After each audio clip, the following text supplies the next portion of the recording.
There are flat people and there are the drumstick people. Which one are you? I mean, I don't like to pick. I really enjoy both. You know, I don't feel like I should have to pick one. I guess if I had to pick, like it's like, oh, pick. I think I would pick the flat.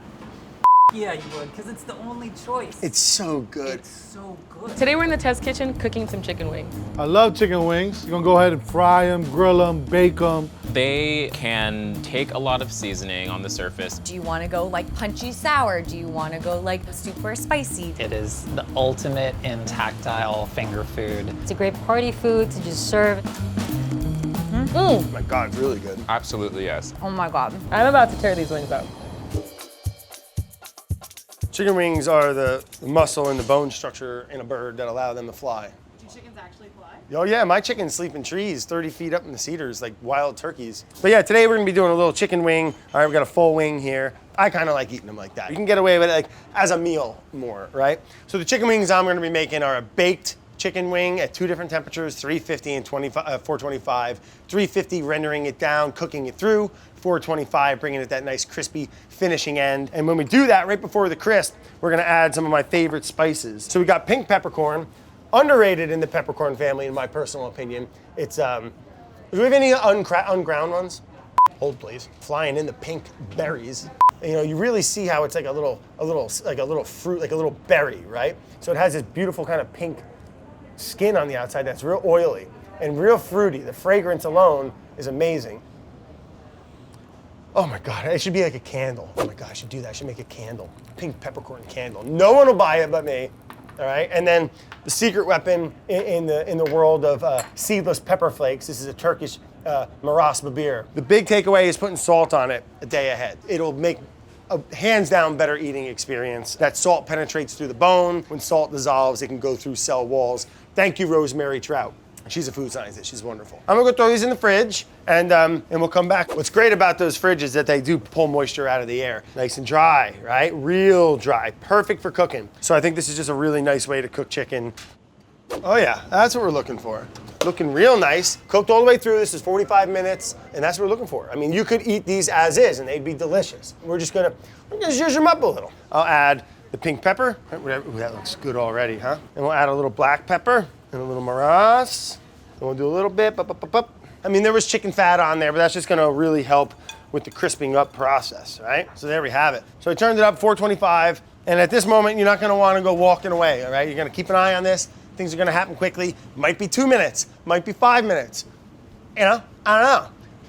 Every oven's a little different. Every chicken's a little different, all right? Just keep an eye on it. I'm looking for that skin to just bring it to a nice crispy level. I mean, it was kind of there already, but like just that little extra. You know, if I got Morocco deep frying things, I gotta get my stuff a little more. Oh yeah, coming out. You don't want to go too far because then the pepper, especially the maras, can start to burn. Looking good, man. Got a nice little the skin rendered out, tight to the meat, right? We got nice little crispy bubbles going on there. Hot. Look, that's what I'm talking about right there. You see how that pepper kind of bled into it a little? I mean, listen, you don't really need a dip with this. It's delicious. But like, if you want to go that classic route, look, I got the blue cheese dressing, all right? Oh God. Pop the joint, no problem. Meat's nice and juicy, seasoned all the way through. I'm just gonna go ahead and get in there, yeah? Oh yeah, my God, it's really good. Like I knew I've done this before. These ones are really good. Just a little. Oh yeah. So the meat's like perfectly seasoned all the way through the bone, and that's what that salt does ahead of time. It's not real spicy, but it's just like got a nice roundness of different flavors. The pink peppercorn really gives it like this fruitiness, as well as the maras. Skin rendered out nice. I mean, it's not like potato chip crunchy, but it's rendered to the skin. It sucks on real nicely and easy to eat, you know, and at the end of the day, I mean, that's kind of what you want, right? A little rice, a little salad, call it dinner.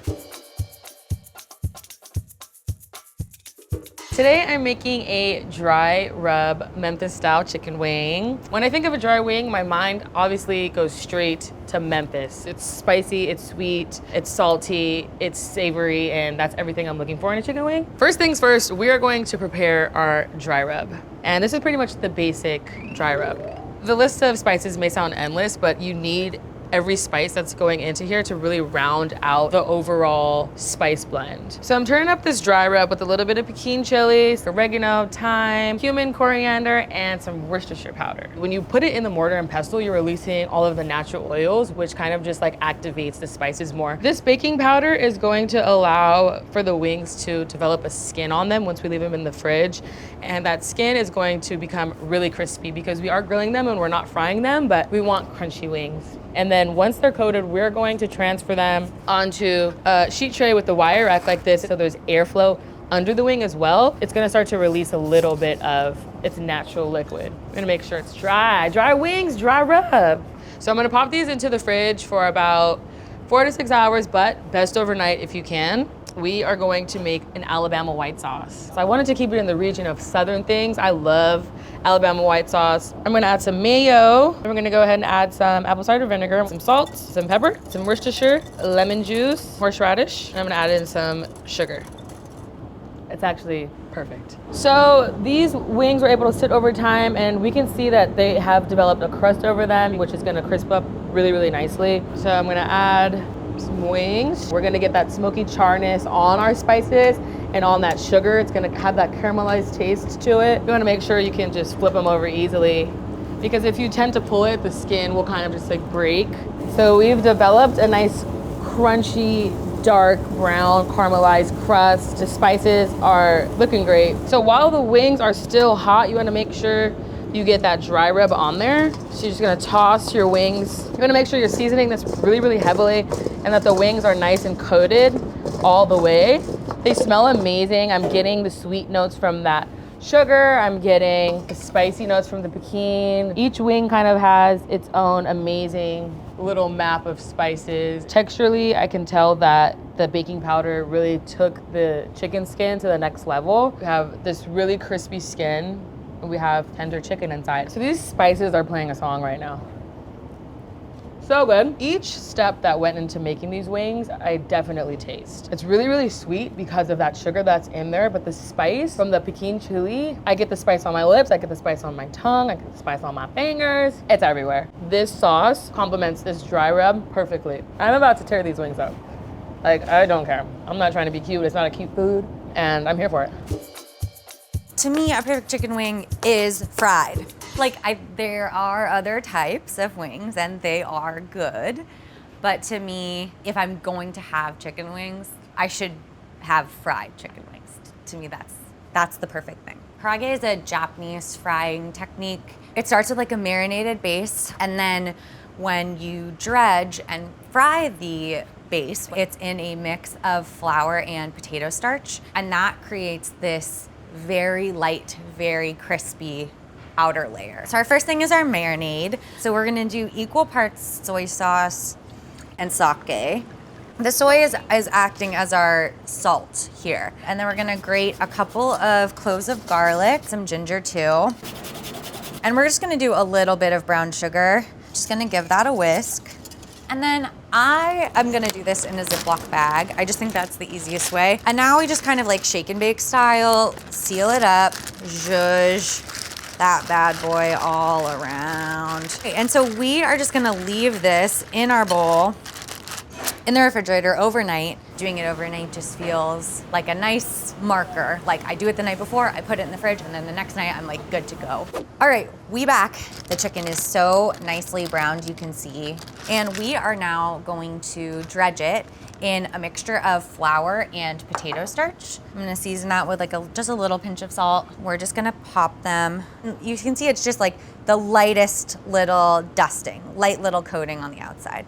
People will put all sorts of stuff in their dredge, but because this is Karaage inspired and Karaage is just so simple and clean, the highlight is this marinade that imbues the chicken with all that flavor, and then this crispy outer bite.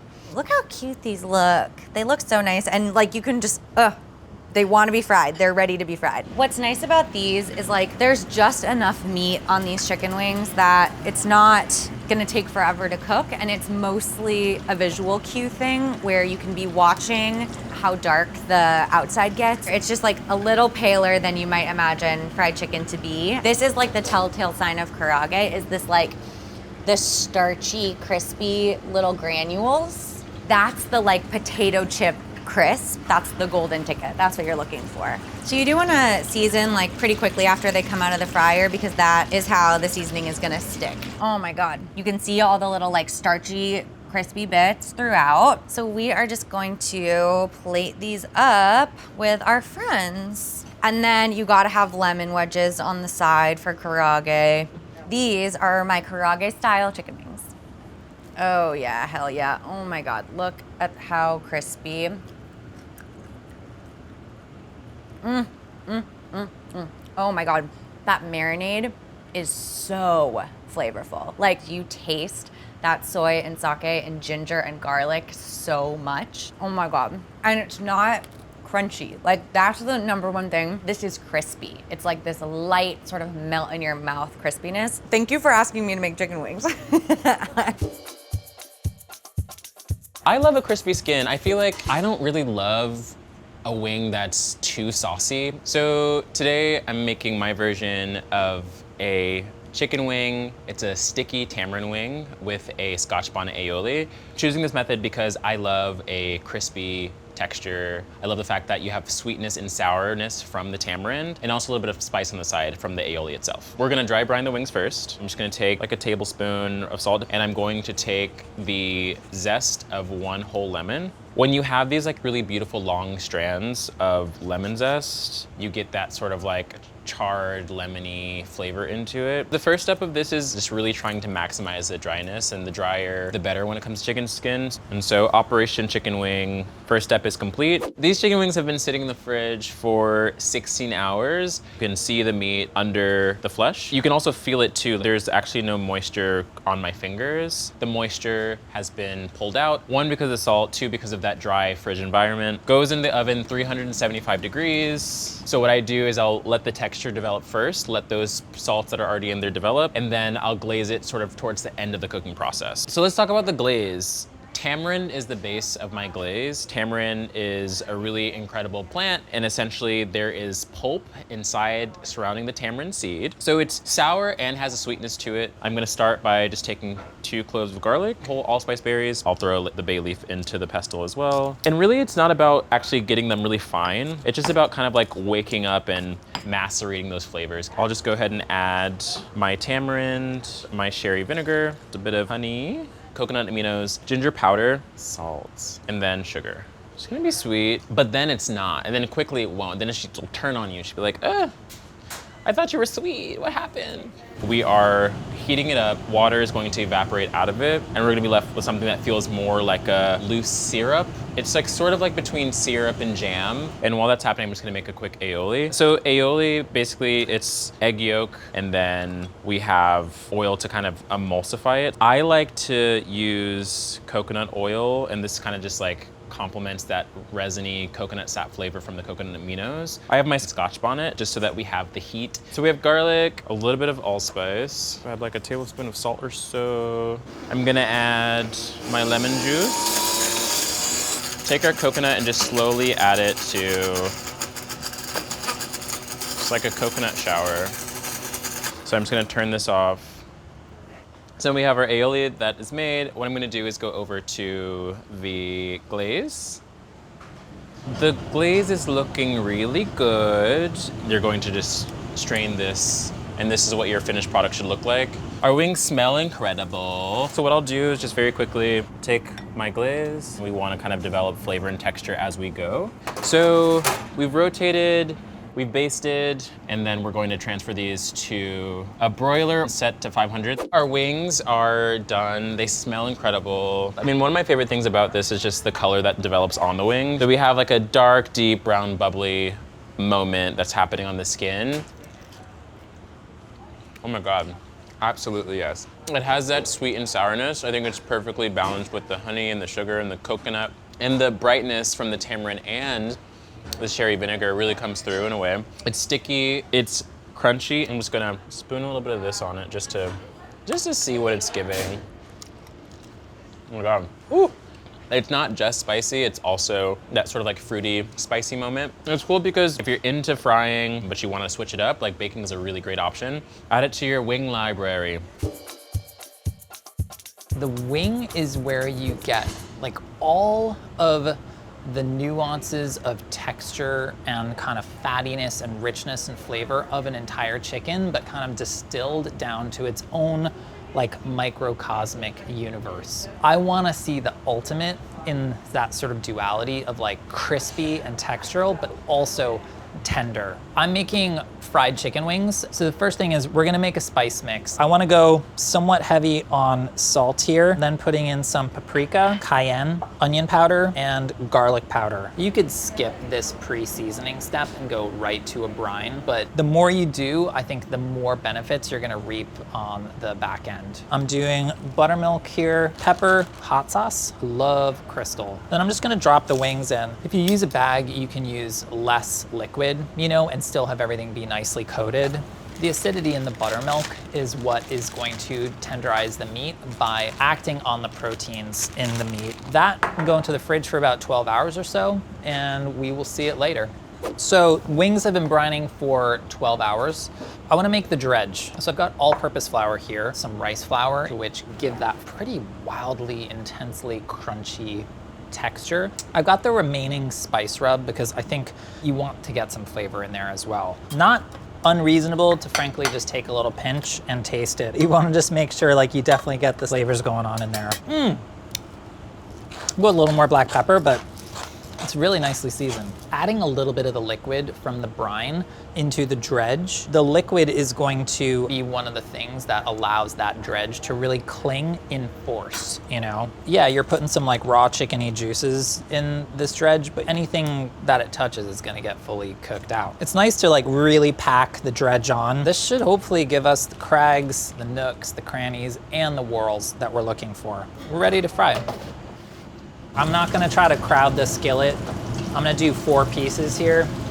It is certainly bubbling vigorously. For keeping the oil a little bit on the lower side, like a 325 as opposed to a 375, drawing the cooking process out means you keep the browning in check such that you can let the inside kind of cook through where you want it to be over time. Getting like a lot of great color all along the bottom and the sides here. I just want to carefully turn these over. I don't want them to go get too much more color than that, certainly on like that side. It's more just a question of wanting to optimize for that crunchy exterior, making sure the inside is like cooked like all the way through. There's just something about that final drizzle of honey, a little bit of hot sauce. It brings in just an extra kind of dynamic set of flavors, you know? Total deep crag, literally just like flaky, crunchy, so bright, so happy. I think this is a pretty great outcome. It's like so crunchy, it's flaky. But let's see how we did. It's really good. There's a lot of texture happening here, and it's really nice to have that hot sauce with that vinegar and a little bit of that chili heat to kind of brighten things up. Just like such a great case study for how chicken wings can really absorb all the flavor, all of the textures you care to throw at them. I'm very impressed. Beautiful. Yeah, I'm making confit chicken wings. The reason why I'm making confit chicken wings is because Chris Morocco is doing fried. And they said, Harold, you're the youngest one, so you gotta do confit.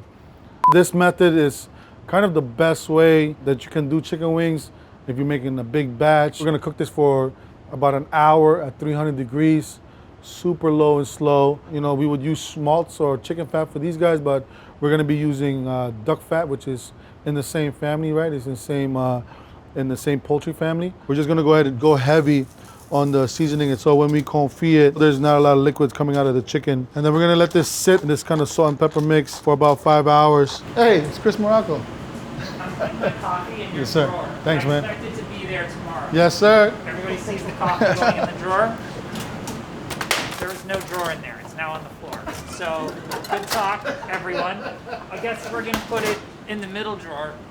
Here's our chicken wings. So you can tell all of the moisture is coming out of the chicken already, right? What we're gonna do next is go ahead and kind of lay down our chicken in the bottom of this hotel pan. Simple aromatics I'm throwing in there. A little bit of thyme, a couple of pieces of garlic, and then I like to put a little Thai chili, just one. So I'm using duck fat, and then I go ahead and top it off with a kind of a neutral oil, which is grapeseed oil, which doesn't have that much flavor to it, but it's great for cooking. If you have duck fat, you can just use duck fat all the way. But duck fat is pretty expensive. You gotta submerge it in the fat. I'm gonna go ahead and just put foil on top. And the oven should be at 300. What's gonna happen is it's gonna be cooked slowly is gonna cook it all the way through. Now I'm gonna make my dipping sauce with my banana ketchup. You know, banana ketchup is my blue cheese dressing, you know what I mean? Banana ketchup is a condiment that's pretty much super popular in the Philippines. This is gonna be like kind of the base of the sauce itself. I use fish sauce and then oyster sauce. All right, that's great. I like that. I think the dipping sauces are very important to wings. Let's go check on our chicken wings. Been cooking at 300 degrees for about an hour. The chicken itself tightened up a little bit. It's basically cooked now. So I was gonna brush a little bit more of this oil on top. I think I'm gonna go ahead and glaze this chicken and give it another level of flavor. I wanna see what the Maillard reaction looks like. There's sugar in this mix, you know, in the banana ketchup and oyster sauce. It smells amazing already. All right, cool. I'm gonna throw it in. Let's check it out. Wow, smells good. You see a lot of like these nice little blisters on them. I'm just gonna break down the wings for plating. Oof. Let's do a 3-wing situation. We're gonna do scallions. We're gonna do a little bit of pickled jalapeno, some Thai chilies. I'm gonna put a little bit more of that sauce on the side, then boom. So these are my confit wings.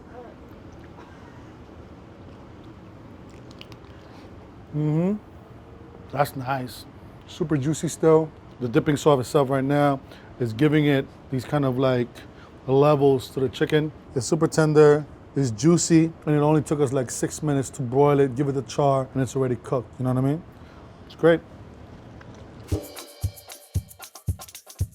Today the wings I'm gonna make, it's gonna be braised, which is a technique that's very common in Taiwan. They usually have like a whole spread of ingredients for you to choose from, and they'll like braise in shop in their special like house liquid for you. So I would just like have a bag of wings with a light beer in my hand. The braise that we're gonna be making today is gonna make with some Five-Spice, some ginger, and it's gonna be finished with a glaze made with Coca-Cola. We're gonna add our ginger and garlic here. We want all of the garlic and ginger flavors go into the liquid so it can make the chicken wings very, very flavorful. Once we have these garlic and ginger picking up some color, we can add in our chicken wings.